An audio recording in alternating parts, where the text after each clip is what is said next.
हमारी इस वीडियो का टॉपिक है support and movement in reptiles. तो सपोर्ट एंड मूवमेंट को हम एक साथ इसलिए डिस्कस कर रहे हैं कि जो रेप्टिलियन स्केलेटन है ये उनकी बॉडी को सपोर्ट प्रोवाइड करता है, जबकि स्केलेटन के साथ जो एसोसिएटेड मसल्स होते हैं वो उनको मूव करने में हेल्प आउट करते हैं, लोकोमोशन में हेल्प करते हैं। तो अगर रेप्टिलियन स्केलेटन की बात की जाए तो ये स्केलेटन जो है ये एंशियंट एम्फीबियंस के स्केलेटन से इवॉल्व हुआ। ठीक है, तो जो स्नेक्स हैं, एम्फिस्बीनियंस हैं और टर्टल्स हैं, उनके स्केलेटन्स के अंदर कुछ मॉडिफिकेशंस हैं। एम्फिस्बीनियंस से मुराद वर्म लिजर्ड्स हैं जो कि ऑर्डर स्क्वेमेटर से बिलोंग करती हैं। रेप्टाइल्स का जो स्केलेटन होता है ये हाईली ऑसिफाइड होता है, जिसकी वजह से ये ज़्यादा सपोर्ट प्रोवाइड कर सकता है। और इनका स्कल जो है एज़ कम्पेयर टू एम्फीबियंस ये लॉन्गर भी होता है और लार्जर भी होता है। और जो इनका अपर जॉ है उसकी लोअर साइड पे एक बोनी प्लेट होती है, बोनी प्लेट लाइक स्ट्रक्चर होता है जिसे हम पैलेट कहते हैं। जैसा कि आप इस फिगर में देख सकते हैं, ये सेकेंडरी पैलेट है।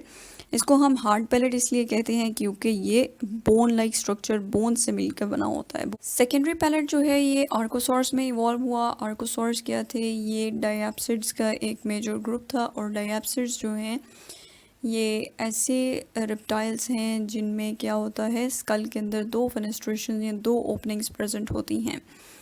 ठीक है, और सेकेंडरी पैलेट की क्या सिग्निफिकेंस हो सकती है कि ये जो ड्यूरिंग फीडिंग, ठीक है, ड्यूरिंग फीडिंग क्या होता है, नेज़ल पैसेजेस जो हैं इनको ये ब्लॉक कर देता है ताकि फूड वगैरह या जो वाटर है वो माउथ के अंदर, माउथ से जो है वो नेज़ल कैविटी के अंदर एंटर ना हो। सेकेंडरी पैलेट जो है ये स्नेक्स, एम्फिस्बीनियंस और टर्टल्स के अलावा दूसरे रेप्टाइल्स में भी प्रेजेंट होता है, लेकिन उनमें ये इतना वेल डेवलप्ड नहीं होता। रेप्टाइल्स पोजेस लॉन्गर स्नाउट्स, जिसकी वजह से क्या है कि इनकी ऑल्फैक्टरी एपिथेलियम जो है ये वेल डेवलप्ड होती है। और मोस्टली ये अपनी सेंस ऑफ स्मेल पे रिलाई करते हैं डिफरेंट जो है फूड सर्च करने के लिए, प्रे को सर्च करने के लिए या मेट को सर्च करने के लिए।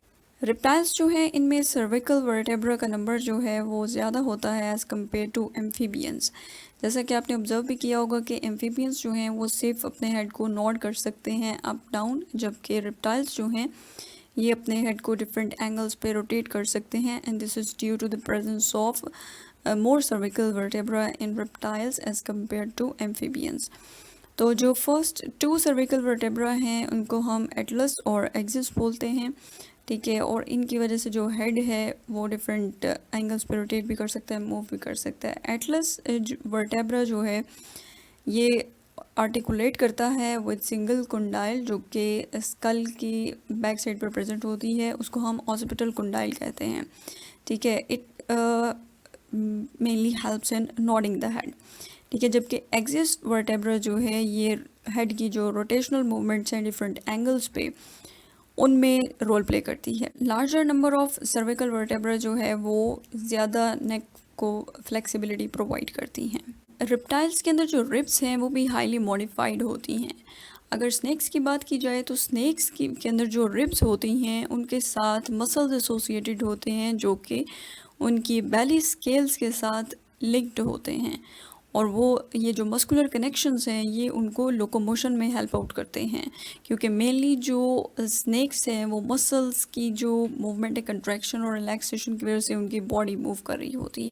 कोबरास के अंदर जो नेक फ्लेयरिंग का प्रोसेस है ड्यूरिंग एग्रेसिव डिस्प्लेस, तो उसमें क्या होता है कि इनकी जो सर्विकल वर्टेब्री होते हैं या नेक वर्टेब्री होते हैं उनके साथ भी रिब्स एसोसिएटेड होती हैं जिनकी स्ट्रेचिंग की वजह से नेक फ्लेयरिंग हो जाती है।